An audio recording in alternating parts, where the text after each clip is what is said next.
Hello students. तो आज हम करने जा रहे हैं एक्सरसाइज 8.2। एक्सरसाइज 8.1 में हमने क्या पढ़ा था? एक्सरसाइज 8.1 में हमने ये 6 रेशोज डिफाइन की थी, sine theta, cos theta, tan theta, cosec theta, sec theta and cot theta.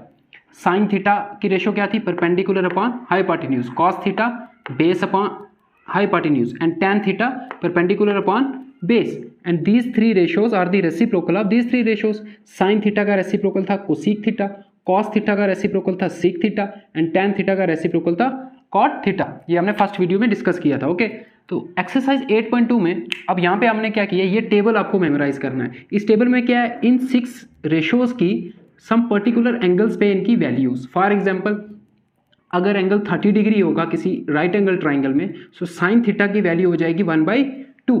ठीक है, अगर उसमें एंगल है 45 degree acute angle, so sine theta की वैल्यू हो जाएगी 1/√2। सिमिलरली अगर राइट एंगल ट्राइंगल में एंगल कितना है 60 डिग्री, कौन सा angle? The acute angle you are considering is 60 degree, then sine 60 degree will be equal to √3/2। So ये वैल्यूज आपको मेमोराइज करनी है। ये यूज होंगी किसमें?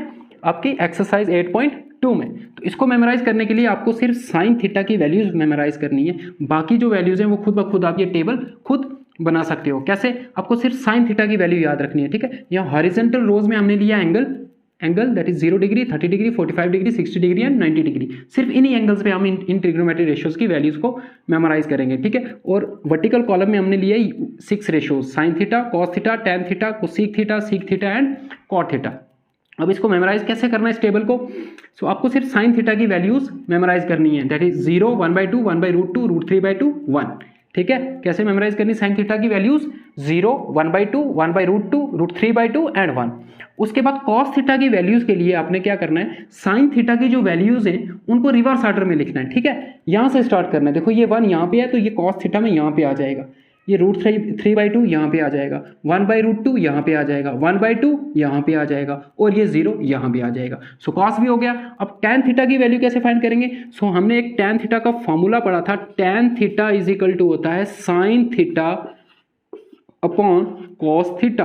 सो tan theta is also equal to sine theta upon cos theta. So sine theta और cos theta की values तो हमें पता चल चुकी हैं, तो टैन थीटा की कैसे निकालेंगे? By this formula, sine theta को डिवाइड करेंगे कॉस थीटा से। सो टैन थीटा की वैल्यूज के लिए आपको साइन थीटा की वैल्यू को डिवाइड करना है कॉस थीटा की वैल्यू से। सो करो, 0 divided by 1 is 0, 1/2 divided by √3/2। इसको जब इससे हम डिवाइड करेंगे तो 2 और 2 कैंसिल हो जाएगा, बचेगा 1/√3। ठीक है, फिर इसको डिवाइड करेंगे 1/√2 डिवाइडेड बाय 1/√2। सेम नंबर को सेम नंबर से डिवाइड करेंगे तो आंसर क्या आएगा? 1। इसको इससे डिवाइड करेंगे, 2 और 2 कैंसिल, आंसर आएगा √3/1 दैट इज √3। 1 को 0 से डिवाइड करेंगे, 1 divided by 0 is not defined. Anything divided by 0 अगर डिनोमिनेटर में 0 हो तो उसका आंसर हो जाता है not defined. So tan theta भी हो गया। और अब वैल्यू फाइंड करनी है हमें किसकी? कोसीक थीटा की। वी नो दैट कोसीक theta is the reciprocal of sine theta, है ना? सोना चांदी तोले, ये हमने फर्स्ट वीडियो में पढ़ा था। सोना चांदी तोले, पंडित बद्री प्रसाद हर हर बोले, कॉलेज स्कूल कॉलेज।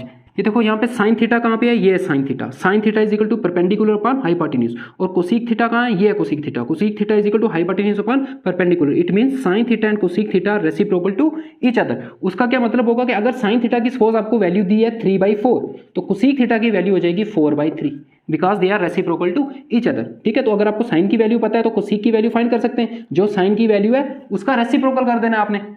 ओके, तो साइन थीटा की वैल्यू हमें पता है 0, तो कोसीक की वैल्यू यहाँ कितनी हो जाएगी? 0 का रेसिप्रोकल आ जाएगा 1/0 and anything divided by 0 is not defined. ठीक है, साइन 30 डिग्री पे कितनी वैल्यू है? 1/2, तो इसका रेसिप्रोकल करेंगे तो किसकी वैल्यू आ जाएगी? कोसीक 30 की। तो 1/2 का रेसिप्रोकल करेंगे 2/1 दैट इज 2, 1/√2 का रेसिप्रोकल करेंगे √2/1 दैट इज √2, √3/2 का रेसिप्रोकल करेंगे तो क्या आएगा? 2/√3। 1 का रेसिप्रोकल तो 1 ही होगा। सो कोसीक थीटा की वैल्यूज भी होगी। Next sec theta. Sec theta कहाँ पे है? ये है sec theta. Sec theta is equal to hypotenuse upon base. और ये किसका रेसिप्रोकल है? इसके ऊपर देखो क्या है? Cos theta. कॉस थीटा का रेसिप्रोकल है सीक थीटा। इसका मतलब सीक थीटा की वैल्यूज के लिए आपको कॉस थीटा की जो वैल्यूज हैं उनका रेसिप्रोकल करना है। सो 1 का रेसिप्रोकल 1 होगा तो ये 1 आ गया। √3/2 का रेसिप्रोकल 2/√3 होगा, 2/√3 आ गया। 1/√2 का रेसिप्रोकल √2/1 दैट इज √2 हो जाएगा। ठीक है, 1/2 का रेसिप्रोकल 2/1 दैट इज 2 हो जाएगा और 0 का रेसिप्रोकल नॉट डिफाइंड हो जाएगा। 0 का रेसिप्रोकल हो जाएगा 1/0 which is not defined. Seek theta हो गया। अब कॉट थीटा यहाँ पे है, तो कॉट थीटा किसका रेसिप्रोकल है? टैन थीटा का। सो आपको टैन थीटा की जो वैल्यूज है उनका रेसिप्रोकल करना है, तो आपको किसकी वैल्यूज मिल जाएंगी? कॉट थीटा की। सो टैन 0 पे 0 है, तो 0 का रेसिप्रोकल करेंगे 1/0, that is not defined, so not defined. 1/√3 का 0, √3 का रेसिप्रोकल करेंगे तो √3/1, दैट इज √3। 1 का रेसिप्रोकल 1 हो जाएगा, √3 का रेसिप्रोकल 1/√3 एंड नॉट डिफाइंड का रेसिप्रोकल 0। जैसे 0 का रेसिप्रोकल नॉट डिफाइंड होता है, वैसे ही नॉट डिफाइंड का रेसिप्रोकल करेंगे तो अगेन आंसर क्या होगा? 0। सो इस तरह से आप ये टेबल कंस्ट्रक्ट कर सकते हैं। सिर्फ आपको साइन थीटा की वैल्यूज को मेमोराइज करना है, 0, 1/2, 1/√2, √3/2 एंड 1, और बाकी सारी आप यहां से डिराइव कर सकते हो। कॉस थीटा के लिए क्या करना है? साइन की वैल्यूज को रिवर्स ऑर्डर में लिखना है, ठीक है, रेसिप्रोकल नहीं करना है, रिवर्स ऑर्डर में लिखना है। टैन थीटा के लिए साइन और कॉस को डिवाइड कर देना है। कोसीक थीटा के लिए साइन की जो जो वैल्यूज है उनको रेसिप्रोकल करो, सीक थीटा के लिए कॉस को रेसिप्रोकल करो, और कॉट थीटा के लिए टैन को रेसिप्रोकल करो। So you can memorize this table. अब आपने क्या करना है, वीडियो को पॉज करके इस टेबल को खुद से बनाओ, ठीक है। आपको क्या करना है, सिर्फ साइन की वैल्यू लर्न करनी है, दैट इज 0, 1/2, 1/√2, √3/2 एंड 1, और बाकी सारी वैल्यूज जैसे मैंने आपको एक्सप्लेन किया वैसे ये पूरा टेबल कंस्ट्रक्ट करो 2-3 बार कंस्ट्रक्ट करो। These values are very important for exercise 8.2। अब यहाँ पे ये तो हो गया वैल्यूज को आपको कैसे मेमोराइज करना है उसका ट्रिक। अब साइन 30 डिग्री की वैल्यू होती है कितनी? 1/2। What does it mean? इसका मीनिंग क्या होगा? साइन 30 डिग्री मतलब आपके पास एक ऐसी राइट एंगल ट्राइंगल है जिसमें आपका जो अक्यूट एंगल है वो कितना है? That is 30 degree. सो ये हमने एक राइट एंगल ट्राइंगल ड्रा की जिसका अक्यूट एंगल कितना है? 30 डिग्री। अब इस ट्राइंगल में अगर आप साइन थीटा की वैल्यू फाइंड करोगे, साइन थीटा, क्या मैं थीटा की जगह 30 डिग्री लिख सकता हूँ? क्योंकि यहाँ थीटा कितना लिया हमने, थीटा के एंगल कितना है? Theta is the symbol which is used to denote the angle, और एंगल यहाँ पे है 30 degree. So we can write sine 30 degree. Theta की जगह क्या आ जाएगा? 30 डिग्री, क्योंकि हमें एंगल की वैल्यू पता है। वैल्यू जब तक नहीं पता होती, जब तक वो वेरिएबल होता है तब तक हम थीटा यूज करते हैं। So sine theta is equal to क्या होता है? परपेंडिकुलर अपॉन हाइपोटेन्यूज, ये रेशो होती है। अब आप जब कैलकुलेट करोगे ऐसे ट्राइंगल कंस्ट्रक्ट करने के बाद, परपेंडिकुलर की लेंथ स्केल के साथ मेजर करो, हाइपोटेन्यूज की लेंथ स्केल के साथ मेजर करो, उनकी वैल्यू यहाँ पे पुट करो, तो अब देखोगे आंसर कितना आएगा? एग्जैक्टली 1/2 आएगा, दैट इज 0.5 आएगा। सो इसका मीनिंग ये है, ठीक है। मीनिंग क्या है? हम बोलेंगे sine 30 degree is equal to 1/2। What does it mean? If you have a right angle triangle in which acute angle is 30 degree, in that triangle the value of sine is 1/2, that is 0.5। Similarly आपके पास अगर 60 degree angle है, acute angle, so उसमें tan की value कितनी है? √3। What does it mean? कि आपके पास एक राइट एंगल ट्राइंगल है जिसका एक्यूट एंगल कितना है? 60 डिग्री, 60 डिग्री, ठीक है। इस ट्राइंगल में अगर आप साइन 60 डिग्री की वैल्यू फाइंड करोगे, that is again perpendicular upon hypotenuse. आपने क्या करना है? ऐसी ट्राइंगल कंस्ट्रक्ट करनी है, उसके बाद बेस की लेंथ मेजर कर सकते हो स्केल के साथ, परपेंडिकुलर की लेंथ मेजर कर सकते हो, हाइपोटेन्यूज की लेंथ मेजर कर सकते हो। ट्राइंगल को कैसे कंस्ट्रक्ट करना है? आपने पहले एक बेस लेना है, जितनी मर्जी लेंथ लो इसकी, ठीक है, और यहाँ पे परपेंडिकुलर ड्रा किया, और यहाँ पे आपने कितना एंगल बनाना है? 60 डिग्री। सपोज 60 डिग्री मैंने बना दिया, और ये यहाँ पे इसको कट कर रहा है, तो ये आपकी ट्राइंगल हो जाएगी ABC। अब इसकी लेंथ फाइंड कर लो, इसकी लेंथ फाइंड कर लो, इसकी लेंथ फाइंड कर लो। यहाँ पे हमने एंगल बनाया 60 डिग्री। सो आपको परपेंडिकुलर भी पता है, बेस भी पता है, और हाइपोटेन्यूज की लेंथ भी पता है। So sine 60 degree perpendicular upon hypotenuse दोनों को डिवाइड करो, you will find that the value comes out. कौन सा आंसर आएगा आपका? आपका आंसर आएगा √3/2। इसको डिवाइड करके ये आंसर आएगा आपका, ठीक है। सिमिलरली इसी ट्राइंगल में cos 60 डिग्री की वैल्यू, अगर इसी ट्राइंगल में मैं cos की वैल्यू निकालता हूँ, दैट इज cos 60 डिग्री, क्योंकि एंगल यहाँ 60 डिग्री है, वो आ जाएगी कितनी? 1/2। सिमिलरली tan 60 डिग्री की वैल्यू फाइंड करूंगा तो वो कितना आ जाएगा? √3। You can find all the other values, ठीक है। So by this method you can find the value of any trigonometric ratio at any angle. For example, if I ask you what is the value of sign 52 degree, आप कहोगे sir 52 degree तो हमें पता नहीं है, हमें पता है 0 डिग्री पे वैल्यू, 30 डिग्री पे, 45 डिग्री पे, 60 पे और 90 पे, ठीक है। 52 डिग्री पे तो हमें पता नहीं है, तो इसके लिए क्या करना है? इसकी वैल्यू आप कैलकुलेट कर सकते हो। आपको एक ट्राइंगल ड्रा करनी है, टेक अ बेस, ठीक है, यहाँ परपेंडिकुलर ड्रा किया, और यहाँ पे एंगल आपको कंस्ट्रक्ट करना है एक्जैक्टली कितना? 52 डिग्री, 52 डिग्री। सो ये आपके पास एक राइट एंगल ट्राइंगल आ जाएगी जिसमें एंगल कितना है? जिसमें एंगल है 52 डिग्री। अब इसमें क्या करना है? ये आपका आ गया परपेंडिकुलर, एंगल के अपोजिट, ये आ गया बेस, और ये आ गया हाइपोटेन्यूज। स्केल के साथ इन तीनों की लेंथ को मेजर कर लो, तो आपके पास परपेंडिकुलर की लेंथ भी है, बेस की भी है, हाइपोटेन्यूज की भी है। आप कोई भी रेशो फाइंड कर सकते हो, मैंने आपको tan फाइंड करने के लिए बोला है। सो tan 52 डिग्री हो जाएगा। tan की रेशो क्या होती है? Perpendicular upon base. परपेंडिकुलर की जो भी लेंथ आएगी और बेस की जो भी लेंथ आएगी उनको डिवाइड करो, तो आपको मिल जाएगा answer. So you can buy this method you can find any ratio. लेकिन हमें जो ज़्यादा यूज होंगी वो कौन सी होंगी? 0 degree, 30 degree, 45 degree, 60 degree and 90 degree. So हमें यही यहाँ पे स्टडी करनी है, ठीक है। अब एक बात और, यहाँ पे एक एंगल दिया 0 डिग्री। 0 डिग्री। तो यहाँ पे एंगल 0 डिग्री कैसे होगा वो देखते हैं, ठीक है। ट्राइंगल में एंगल 0 डिग्री का क्या मतलब हुआ, 0 डिग्री का मतलब क्या हुआ, 0 डिग्री मतलब एंगल है ही नहीं।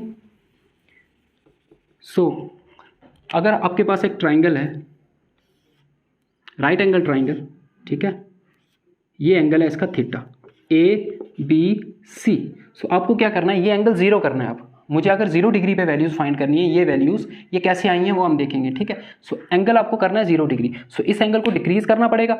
ध्यान से देखो, इस हाइपोटेन्यूज को मुझे इस तरफ रोटेट करना पड़ेगा, तो ये एंगल डिक्रीज होगा, डिक्रीज होगा, और डिक्रीज होते होते कितना हो जाएगा, 0। 0 कब होगा, जब हाइपोटेन्यूज, ये हाइपोटेन्यूज, ये बेस, ये परपेंडिकुलर। 0 कब होगा, जब हाइपोटेन्यूज कोइंसाइड कर जाएगा किसके साथ, बेस के साथ। उस केस में परपेंडिकुलर की लेंथ कितनी हो जाएगी, 0। देखो ना, हाइपोटेन्यूज को जब हम इधर रोटेट कर रहे हैं तो देखो परपेंडिकुलर की लेंथ डिक्रीज हो रही है, डिक्रीज हो रही है। परपेंडिकुलर अभी इतना बचा हुआ है, लेकिन अभी हमें और जाना है, बिल्कुल 0 एंगल होगा तो परपेंडिकुलर की वैल्यू कितनी हो जाएगी, 0 हो जाएगी, ठीक है। इन दैट केस अगर थीटा यहाँ पे 0 डिग्री हुआ, सो हाइपोटेन्यूज और बेस की लेंथ हो जाएगी इक्वल, क्योंकि हाइपोटेन्यूज बेस के साथ कोइंसाइड करेगा पूरा, और परपेंडिकुलर की लेंथ कितनी हो जाएगी, 0। सो अगर किसी ट्राइंगल में एक एंगल 0 डिग्री है तो उसमें ये दो कंडीशंस होंगी, हाइपोटेन्यूज और बेस इक्वल हो जाएंगे और परपेंडिकुलर 0 हो जाएगा। अब आप कोई भी रेशियो फाइंड करो, फॉर एग्जांपल साइन 0 डिग्री की मुझे वैल्यू चाहिए, साइन 0 डिग्री, साइन किसके इक्वल होता है, परपेंडिकुलर अपॉन हाइपोटेन्यूज, और जब 0 डिग्री एंगल होगा तो परपेंडिकुलर कितना हो जाएगा, 0। अब हाइपोटेन्यूज जो मर्जी हो, 0 upon anything is equal to 0। So sine 0 की वैल्यू कितनी है, 0 है। कॉस 0 की वैल्यू निकाल सकते हो, ये 1 कैसे आई, cos 0 degree, cos 0 degree will be equal to, cos की क्या रेशियो होती है, base upon hypotenuse. So base upon hypotenuse, so base और हाइपोटेन्यूज तो इस केस में इक्वल है, इसका मतलब equal number divided by equal number, तो आंसर क्या आएगा, 1 आएगा। ये कुसीक देख लो, ये नॉट डिफाइंड कैसे आ गया, इसी ट्राइंगल में कुसीक 0 डिग्री पे अगर हम वैल्यू फाइंड करें, कुसीक होता है साइन का रेसिप्रोकल, सो कुसीक की रेशियो हो जाएगी हाइपोटेन्यूज अपॉन परपेंडिकुलर। हाइपोटेन्यूज हमें नहीं गिवन, ठीक है, कुछ ना कुछ होगा। परपेंडिकुलर कितना है, 0। मैंने अभी बताया एनीथिंग डिवाइडेड बाय 0 कितना होता है, नॉट डिफाइंड। सो कुसीक थीटा की वैल्यू कितनी आ गई, नॉट डिफाइंड। तो ये 0 डिग्री पे ऐसे वैल्यूज फाइंड किए। सिमिलरली 90 डिग्री पे देखते हैं आप, ठीक है, ये 30, 45 और 60, ये तो हमें समझ में आता है कि यहाँ पे एंगल 30 है, यहाँ पे एंगल 45 है, यहाँ पे एंगल 60 भी हो सकता है, बट यहाँ पे एंगल 0 भी हो सकता है, वो अभी एक्सप्लेन किया मैंने। अब यहाँ पे एंगल 90, वो कैसे होगा, एक 90 तो पहले से है यहाँ पे एंगल, और दूसरा 90 भी हो जाएगा, तो 90 + 90 180। इसका मतलब थर्ड एंगल कितना हो जाएगा, 0, बिकॉज ट्राइंगल के 3 एंगल्स का सम कितना होता है, 180। सो ऐसे ट्राइंगल हम कंस्ट्रक्ट करते हैं जिसमें एक राइट एंगल होगा और एक दूसरा भी राइट एंगल होगा। अक्यूट एंगल जो हम लेते हैं वो भी कितना होगा, 90 डिग्री होगा। So let us construct a triangle. हमने एक बेस लिया, यहाँ पे ये परपेंडिकुलर ड्रा किया, ठीक है, ये परपेंडिकुलर है। अब इस पॉइंट पे आपको क्या करना है, 90 डिग्री का एंगल बनाना है, ठीक है, अक्यूट एंगल 90 डिग्री का, तो ऐसा आएगा। तो ये इसका परपेंडिकुलर था, ये हाइपोटेन्यूज था और ये बेस था। इस तो एंगल 90 डिग्री का बना दिया। अब ये दो लाइंस तो पैरेलल आ रही है, ये कभी मीट नहीं करेंगी। हम सपोज करते हैं ये मीट करती हैं एट पॉइंट इन्फिनिटी पे, ठीक है, तभी जाके हमारी ट्राइंगल कंप्लीट होगी। इसका मतलब परपेंडिकुलर की लेंथ कितनी होगी, इन्फिनिटी। ये सिंबल है, this is the symbol to denote infinity. और हाइपोटेन्यूज की लेंथ भी कितनी होगी, इन्फिनिटी। इन्फिनिटी बोलो या नॉट डिफाइंड बोलो, ठीक है, और बेस की कुछ ना कुछ लेंथ होगी। अब साइन 90 डिग्री पे कितनी वैल्यू है, 1 है, वो हम इस ट्राइंगल से अब फाइंड करेंगे, ठीक है। साइन 90 डिग्री, साइन की रेशियो क्या होती है, परपेंडिकुलर अपॉन हाइपोटेन्यूज। यहाँ परपेंडिकुलर कितना है, इन्फिनिटी, हाइपोटेन्यूज कितना है, इन्फिनिटी। सेम नंबर को सेम नंबर से डिवाइड करेंगे तो आंसर क्या आएगा, 1 आएगा, ठीक है। अब कॉस की वैल्यू कितनी है, 0, कॉस 90 डिग्री पे 0 है। सो कॉस 90 डिग्री, कॉस की रेशियो क्या होती है, बेस अपॉन हाइपोटेन्यूज। तो यहाँ बेस तो है कुछ ना कुछ, अपॉन हाइपोटेन्यूज। हाइपोटेन्यूज कितना है यहाँ पे, इन्फिनिटी, ठीक है। अब किसी नंबर को इन्फिनिटी से डिवाइड करोगे तो आंसर क्या आता है, 0, because infinity is very very large number. For example अगर मैं 1 को डिवाइड करता हूँ 100 से तो आंसर आएगा 0.01। अगर मैं 1 को डिवाइड करता हूँ 1000 से तो आंसर क्या आएगा, 0.001। तो डिनोमिनेटर जैसे ही बड़ा हुआ तो आंसर और 0 के करीब जाएगा। तो जब डिनोमिनेटर इन्फिनाइट होगा तो आंसर कितना होगा, 0, ठीक है। You can find the other